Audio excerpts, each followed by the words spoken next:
গাধাকে সৃষ্টি করার পর তাকে বলা হলো সকাল থেকে সন্ধ্যা পর্যন্ত তাকে ক্লান্তিহীন পরিশ্রম করতে হবে, সারা জীবন তাকে পিঠে ভারী বোঝা বইতে হবে, খেতে পাবে শুধু ঘাস, আর তার মাথায় কোনো বুদ্ধি থাকবে না। তার আয়ু হবে 50 বছর। গাধা করজোড়ে সৃষ্টিকর্তাকে বলল, আমি এত বছর বাঁচতে চাই না, আমাকে 20 বছর আয়ু দেওয়া হোক। সৃষ্টিকর্তা সেটাই মঞ্জুর করলেন। কুকুরকে যখন সৃষ্টি করা হলো তখন তাকে বলা হলো যে সে হবে মানুষের সবচেয়ে বড় বন্ধু, কিন্তু সে খাবে মানুষের উচ্ছিষ্ট, এবং তার আয়ু হবে 30 বছর। কুকুর সৃষ্টিকর্তাকে বলল, আমি এত বছর বাঁচতে চাই না, আমাকে 15 বছর আয়ু দেওয়া হোক।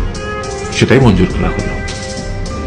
এরপর বানরকে বলা হলো, তুমি শুধু গাছের এ ডাল থেকে ও ডালে ঝুল খাবে এবং নানান রকম ফন্দি ফিকির করে মানুষকে আনন্দ দেবে, তোমার আয়ু হবে 20 বছর।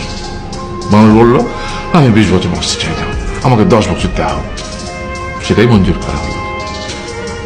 এবার এলো পুরুষ মানুষের পালা। তাকে বলা হলো যে তুমি হলে প্রাণীগুলোর মধ্যে সবচেয়ে বিচক্ষণ এবং বুদ্ধিমান, সেই জন্য তোমাকে প্রাণীদের শিরোমণি করা হলো এবং তোমার আয়ু হবে 20 বছর। তখন পুরুষ মানুষ বলল, করজোড়ে বলল সৃষ্টিকর্তাকে যে 20 বছর আয়ু অত্যন্ত কম, হে প্রভু, আমাকে ওই গাধার সে যে 30 বছর আয়ু চায়নি সেটা আমাকে দেয়া হোক, ওই যে কুকুর 15 বছর ফিরিয়ে দিয়েছিল সেটাও আমাকে দেয়া হোক, আর যে বানর 10 বছর নেয়নি সেটাও আমাকে দেয়া হোক। 20 বছর অত্যন্ত কম, আমি দীর্ঘদিন বাঁচতে চাই। সৃষ্টিকর্তা সেটাও মঞ্জুর করলেন। তারপর কি হলো?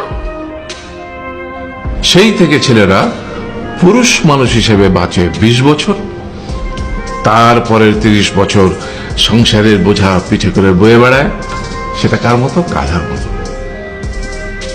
তারপরের 15 বছর সে তার ছেলে মেয়েরা যা দেয় সেই রকম ঠিক কুকুরের মতো উচ্ছিষ্ট খেয়ে বাঁচে। আর তারপরে বৃদ্ধ বয়সে ঠিক বানরের মতো, যেমন গাছের এডাল থেকে ওডাল ঝুল খায় বানর, তেমনি এই ছেলের বাড়ি থেকে ওই ছেলের বাড়ি, আর নানান রকম ফন্দি ফিকির করে তার নাতি নাতনিদের আনন্দ দেওয়ার চেষ্টা করে।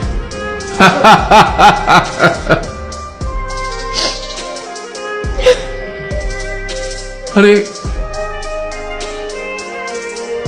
এই থাম, কাঁদছিস কেন? তোমাদের কত দুঃখ বাবা, এত কষ্ট।